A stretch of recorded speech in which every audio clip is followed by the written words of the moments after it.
our Google Drive, the very first thing that we'd like to point out is that we are in our Lake County Schools Google Drive. And I know that because I see the Lake County Schools logo in the top right. Always double check to make sure that you see the Lake County Schools logo and not something else, because that may mean that we're in a personal Gmail. We always want to see the Lake County Schools logo. The next thing that most people will ask about is how do I create new things? That's going to be with the new button over on the left. If I click that, I can create a new Google Docs, Sheets, Slides, or there's some more options including Google Forms. The other thing that people ask about is I want to maybe upload something so I can convert. If I'm trying to convert something from Microsoft into Google, I might need to do what's called a file upload. I need to upload that file to my Google Drive. You can also upload a whole folder of information. So this could contain PDFs, Word documents, Excel, other things. You can upload a whole folder as well as create a new folder. All that can be done under the new button located on the left side.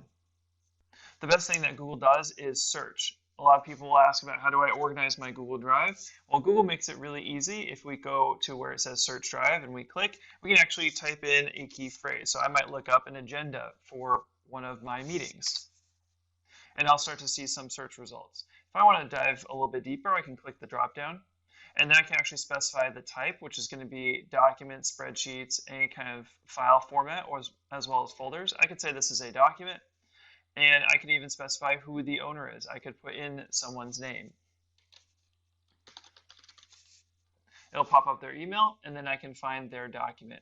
I can specify a folder location if I want to, and I can also include some keywords. So I don't have to remember the title of a document. I can just put in some keywords, click search, and then the search results will give me just a list of documents with the specific owner, and it has certain keywords. So searching in Google Drive is really easy. Sometimes it's a lot faster to do that than trying to organize everything into folder and find out what that perfect folder is going to be. Next, we need to talk about our settings. That's going to be the gear icon on the top right. If I click that, I want to choose our settings. This will allow me to look at how much storage I'm using. A little sneak peek, you actually have unlimited storage with Google Apps for Education, so you don't have to worry about that too much. But if you're interested, you can see how much storage you're actually using. The key thing here, though, is a lot of people, and what we suggest, is to convert your uploaded files to Google stuff. So a lot of people will have a Word document or Excel spreadsheet or PowerPoint. If this box is selected or checked, then that means that if I upload a Microsoft file, it will automatically convert it into Google. We'll make it googly, which is a good thing when we try and make copies for our students. So if I have a worksheet that's in a Word document and I want students to be using it with Google Classroom, the easiest thing I do is choose this box so it's selected, and then the next step would be to upload that Word document, and Google makes it really easy. It just converts it into a Google Doc for me, so that way my students can actually type on it. The other thing that you may want to check here in our settings, though, is offline. If you know that you're going to be traveling or moving around and you might lose internet access, it's a good option to go ahead and check this. That means that you'll be able to still edit a Google Docs, Sheets, or Slides, even if you lose internet connection. That's nice because whenever you get back to the internet or you reconnect, Google will automatically sync up all your changes and your document will update for you automatically. So we usually recommend checking the box for convert uploads and checking the box for offline activity. The last step is you say done, and then it saves your settings. If you ever want to change it, you can go back to the gear icon, click settings, and then always uncheck these boxes. But you are in control of this because these are your user settings. The next icon that we're going to look at is just to the right of the settings, and that is our waffle. Yeah, it seems kind of like a funny term, but everyone uses it, and it always is an easy thing to remember. That waffle is the grid icon, and whenever you click it, you'll be given access to all the different Google Apps for Education, including Google Classroom, Google Drive, Google Calendar, Google Meet, and so on. So anytime you see the grid-looking icon, that is our Google waffle. Below that, we have a different icon. Some people call it the hamburger, but when you click on this icon down below, it'll switch your view. So before I was in list view, I'm switching over to grid view, and then I'll get thumbnails of my folders and some of the thumbnails for my documents. I can always switch this to a list view again, just like in Microsoft, by clicking the icon. So it's just a different way to view all my files. Over on the right, we also talked about the logo for Lake County Schools. But I'm going to talk about our profile picture. If you click, it might have your initial. If you click your picture or initial, you'll have the option to change that photo with this camera icon. If you click this, then you'll be able to upload your own photo. Just keep in mind that it may take up to 24 hours to actually load that photo in. So be very careful about what you put in because it may not change for another 24 hours.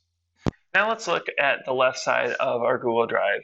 The first button we have already talked about is the new button. Again, you can create new googly things in this side. Underneath that is the priority. This will show you a list of commonly used what they call workspaces where you can set them up. It's basically a giant shortcut to find all of your files a little bit easier. You can create some different folders. It's just another way to organize yourself a little bit. It's a little bit more advanced. So we're going to spend a little bit more time about My Drive.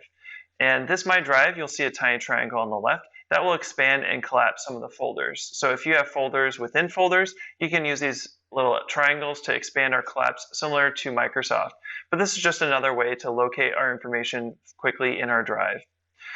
Moving down, we see Shared with Me. This is an area where we can see all the files that we've opened that someone else technically owns. So you might have a colleague or someone at your school who has created a Google Doc or a spreadsheet, and they'll say, I've shared this with you. This is the area where you want to go to find that information. When you click on Share with Me, you'll see kind of a timeline of the different documents that have been shared with you. You'll see the person who owns that file, and then they're listed by a share date. Under Recent, you'll see kind of a chronological timeline of all the files either you own or someone else owns. This is just another way for you to locate files really quickly. Also included in this is Starred. These we like to think of as favorites. So any file in your Google Drive, if you right-click on a folder, you'll have the option to either Starred or remove from Starred. This is, again, just kind of like our favorites, another way to locate information really quickly. The trash can is kind of obvious, but the biggest difference for us when we talk about Google Apps for Education is that there really is no trash. Because things have to be recorded for any kind of records requests, we basically have a saying that there are no secrets in the Google. So if students think that they can trash things in their Google Drive, it might go away from their view. However, IT can go in and still extract files as necessary as long as there is a request, and this has to be done through the proper processes that are already in place for public records requests. It's not like they're just going to go in and start finding files. So same thing with teachers. We have to be very careful about what we're doing because things can always be pulled for public records research. Underneath that, we have our storage. This is kind of a silly point at this time, just because you have unlimited storage with Google Apps for Education.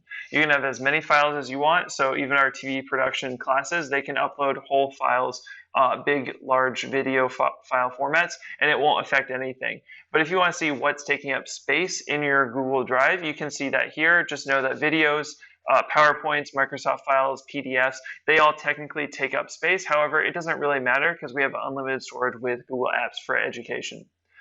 These have been all of the different places on the Google Drive interface that are really key to knowing and navigating with Google Drive. So we've talked about the left panel and how we can create new Google files.